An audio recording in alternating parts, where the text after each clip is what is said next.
I was just, kind of scrolling through Roku this morning, and I happened upon Joker Folie à. And not to jump on the bandwagon, but I was very disappointed in this movie. I mean, even after hearing all the reviews about it, like I was kind of figuring, like, I bet you $100 I go and watch it, and it's not that bad.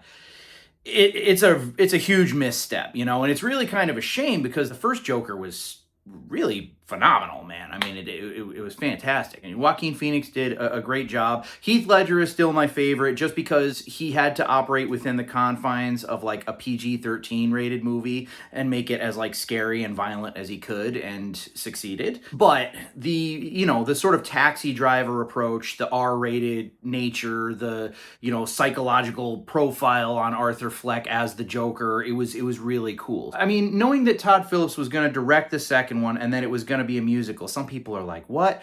But I was sort of like, not so fast. That's a potentially really good idea. I don't think it was executed well at all. The first half of the movie is so kind of slow, like when they're first being introduced in prison, or the mental institute, Arkham, as it were, and the musical numbers are very like kind of just slow and average, and it takes you out of like a scene that's actually happening. It just feels very much underwhelming. Now, towards the end, I would actually say that the second half of the movie does get a little bit better. I don't really like the sort of like narrative between Joker and Harley Quinn, because, well, I mean, it's not even just being like traditionalist and sticking to the comic books where it's like he's the abuser and she's the cuckoo who follows him because she never felt appreciated. It's an abusive relationship, essentially, kind of flipping that dynamic on its head. And I feel that like we had a decent enough sympathy for him in the first film.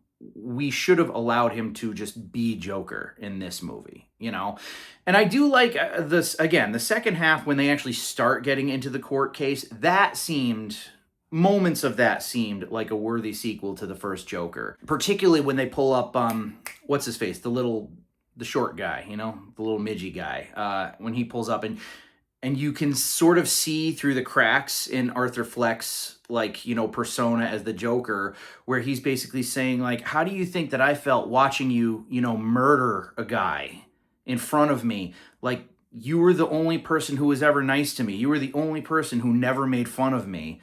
Like, what do you think that did to me? And when Joker repeats, the defense rests, and you could hear that sort of crack in his voice. That was a very good acting beat that I feel that, Joaquin Phoenix just nails every single time. But like, I don't know. I wish that the movie had picked a freaking lane. That's the problem. It felt like it was riding the fence through the entire viewing experience, okay? If you wanted to make it just a grounded, procedural kind of movie, then that's what it should have been. If you wanted to make it a musical, they should have gone balls to the wall. I feel like Todd Phillips was almost sort of like dipping his toe in the water, like, maybe this isn't a great idea. It's like, no, man, you got a crazy idea. You got to commit to that shit. You got to just dive right in and do it, okay?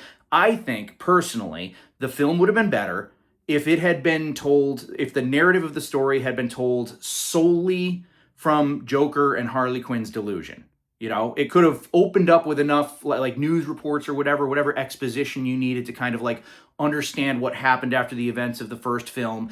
And then I'm talking like colorful sets, like big budget lighting and dresses and chorus lines and like 1950s style, like freaking La La Land or like White Christmas or something just like a big, beautiful stage production. I would have committed to that. And then when reality sets in, you're just like fractured from that. And you see in real time what actually happened. And like the fact that you're sort of in this grounded kind of feeling, and then there's random musical numbers. Like I said, it feels to me like an idea that was really half-assed, like the movie didn't know what it wanted to be. And that's a damn shame, because I think that there were elements of the movie that were quite good.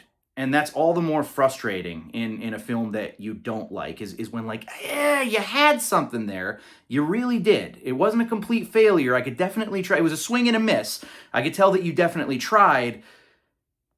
But that just kind of makes all the disappointments all the more disappointing. It's like I said, I don't want to jump on the bandwagon or anything like that. I feel like everybody and their mother's already said, whatever they want to say about this movie, but I think that it was an extreme disappointment. I think that it was, pacing was just awful. Like I said, they didn't commit to one thing. I'm kind of in and out of an idea, and I find myself like checking my watch, like, is this freaking thing over yet? And then when you start getting kind of back into it, like I said, the testimony from the little guy, and then there's like a musical number right after. It's like, and now we're back to this shit. Okay, all right, I don't know. I just didn't care for it. Is there anybody out there who liked it, or did you see like what could have been? Do you think that the idea of making the sequel to Joker a musical could have been good if they had like really sort of stuck to the delusion? Because not for nothing, the first film throws you for a loop. That whole made-up relationship that he has with that neighbor, you as the viewer, something's off, don't get me wrong, but the movie has you going like, yeah, this is really happening.